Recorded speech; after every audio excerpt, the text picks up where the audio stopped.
بسم اللہ الرحمن الرحیم۔ السلام علیکم۔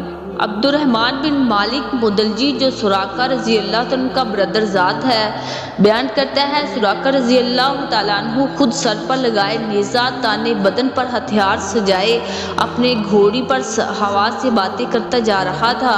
اس کی نظر حضور صلی اللہ علیہ وسلم پر پڑ گئی، اس نے سمجھا کہ وہ کامیاب ہو گیا ہے۔ اتنے میں گھوڑی گھٹنوں کے بل گری اور سراقہ نیچے آ گیا اور اٹھا، گھوڑی کو اٹھایا، سوار ہوا، پھر چلا۔ نبی کریم صلی اللہ علیہ وسلم قرآن مجید کی تلاوت کرتے ہوئے مالک سے لو لگائے ہوئے بیٹھے تھے، اور نبی کریم صلی اللہ علیہ وسلم کو دشمن کے قریب تر پہنچنے کی اطلاع کی گئی اور فرمایا، الہی ہمیں اس کے شر سے بچا۔ ادھر جب الفاظ مبارک زبان سے نکلے اور ادھر گھوڑی کے قدم زمین میں دھنس گئے، سراقہ گر پڑا اور سمجھ گیا کہ حفاظت الہی پر غالب آنا محال ہے۔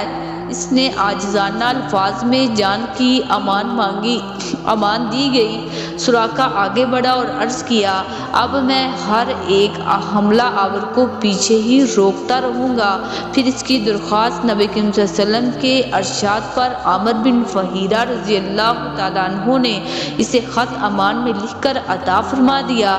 سراقہ واپس ہونے لگا تو نبی کریم صلی اللہ علیہ وسلم نے فرمایا، سراقہ اس وقت تیری شان کیا ہوگی جب تیرے ہاتھوں میں کسریٰ کے شاہی کنگن پہنائے جائیں گے۔ اللہ کی قدرت، سراقہ واقعی احد کے بعد مسلمان ہو گئے۔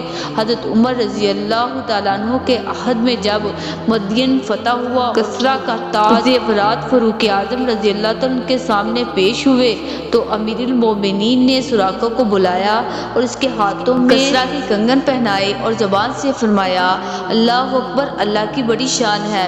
کسریٰ کے کنگن سراقہ عربی کے ہاتھوں میں پہنا دیے۔